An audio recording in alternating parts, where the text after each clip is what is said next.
What's going on, everyone? Jeremy here from the Quartering. Why did I have to think about that? And it's an uh-oh spaghetti-o for another Lucasfilm employee that perfectly encapsulates the double standard that exists at the Lucasfilm Studios, Star Wars, The Mandalorian, the entire company, really. And this via WDW Pro over on Pirates and Princesses. It's an interesting article.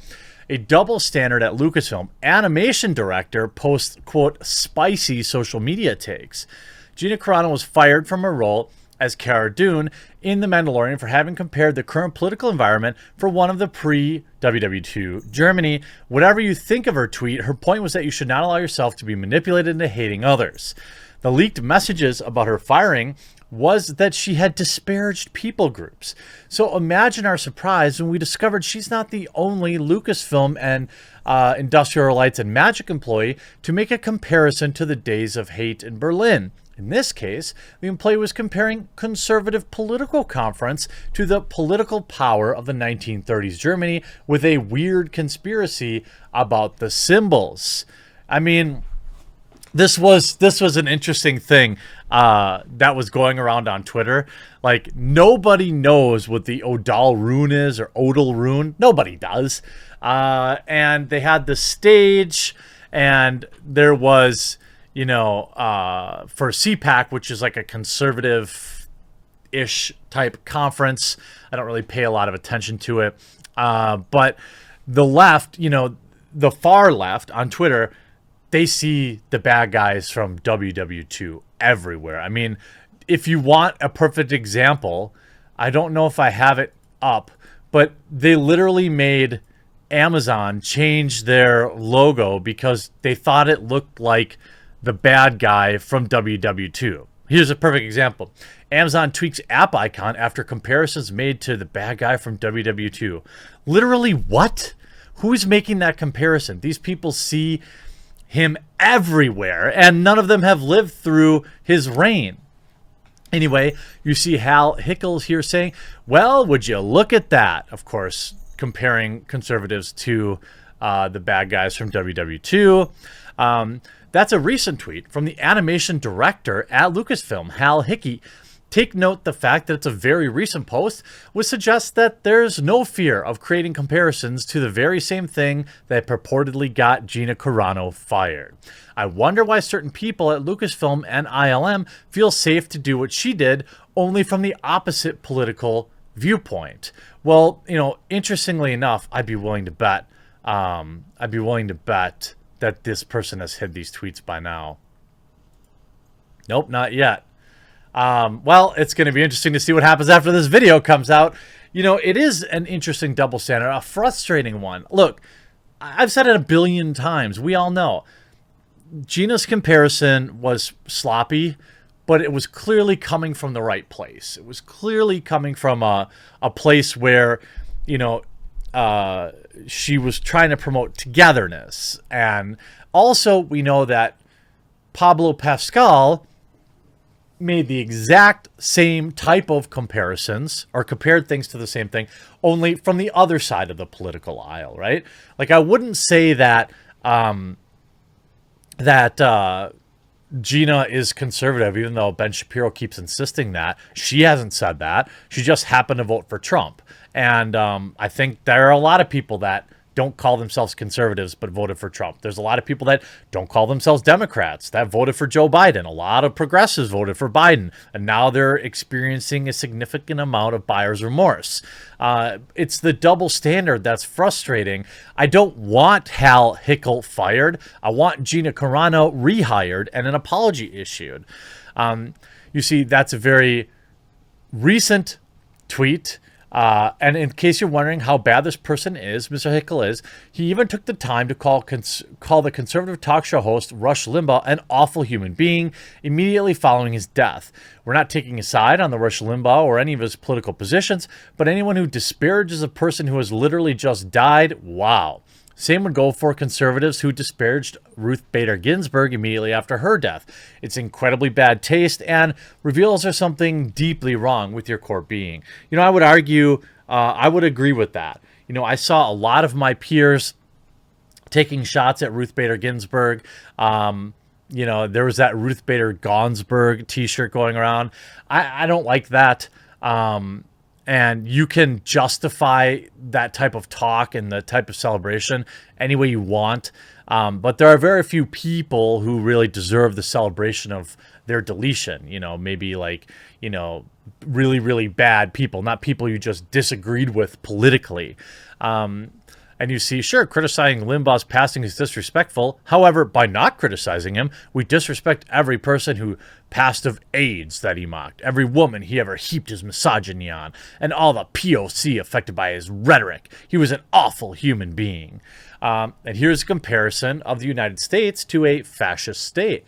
It's interesting to me that we consider one of these fascistic and one un-American and the other one totally cool. Well, I mean, seeing stealth in a B-52 is totally cool. What do you mean? It's awesome. Have you ever gone to an air show and actually seen a stealth bomber in real life? It's one of the coolest things you'll ever see. Anyway, bottom line is this. We've been doing quite a bit of research into individuals associated with Lucasfilm, WDI, and Story Matters Group, and others working for Disney. If Disney wants to fire people like Gina Carano, that's their prerogative, but that only seems to work if they're consistent in the ways that they apply their rules. If Carano was fired for fairly innocuous statements, while simultaneously other workers can literally compare conservatives to one of the most evil political movements in history, disparage the recently deceased, and compare the United States to a fascistic military state, well, we can see why Gina Carano was so heavily targeted. The question for Disney is now, are we going to apply the standard evenly? Well, come on. We know they're not going to apply the standard evenly. Have you gone mad? There's only one side of the political aisle that is allowed to speak. You know what, as I've examined my own kind of political shifting over the past couple of years, I've noticed that a lot of it has kind of come from this weird, wanting to defend the little guy. And it's hard to imagine, a conservative as the little guy. But, I mean, these double standards exist in the workplace. They exist in the media. Cancel culture, of course, disproportionately targets one side of the aisle over the other. And I don't know if you feel that too. I don't like it. It feels slimy. Like Ted Cruz doesn't need me to defend him, especially when he takes time to go on vacation and what optically one of the worst possible times. Yeah, I know he couldn't really do anything. I get it. But optically, he should have known better. But because of who's in power, who has the power, who's in media, and how it all has the same kind of political leanings, it makes me want to defend him, and I don't want to defend Ted Cruz. I don't want to defend conservatives, but it's I want everyone to have a equal say at the table, and that's just not what happens. And I'm not alone. If you look at, again, just a quick check-in on the latest Star Wars video, currently 1.9 thousand upvotes to 18,000 downvotes. 3 days ago. This isn't going to stop, Disney. You've been a terrible foster parent for Star Wars. The Force is female until you come across a woman who doesn't sit down and shut up. Looking at you, Kathleen. And if I look at most recent, let's just look at 1 minute ago. Star Wars more like woke wars. Stop watching their shows and films. Don't try to ruin my life with lies when yours can be ruined by truth. Welcome to the rebellion. Hashtag fire Kathleen Kennedy. These are all in the last few minutes. The farce is female. It's over. Disney fans have the high ground. Beep, bop, boop. Cancel culture. We stand with Gina Carano. Tens of thousands of people just mobbing every single thing that Star Wars does. If we look at their Twitter, here's something that should be well received. Congratulations to the Mandalorian sound team on their motion picture sound editors nomination. Something totally random, right? What's the top reply? Star Wars fans support Gina Carano. You see... amazing sound, good, yay, good. This is awesome, well deserved. It's too bad it's tainted by the dismissal of Gina Carano for no good reason. It's like the normies are going to continue to get educated about political bias, and it's going to actually force more people to the right. Is that what you want, Disney? Do you want to appear as though one side needs to be silenced? Because what happens when you do that is people do research. It's like when you're in high school, right? And your parents say, oh, herb is so bad. Stay away from that. Those jazz smokes, you know, stay away from that. It's going to ruin your life. What's the first thing you do when you see it? You're like, oh, it's really not that bad. Oh, okay.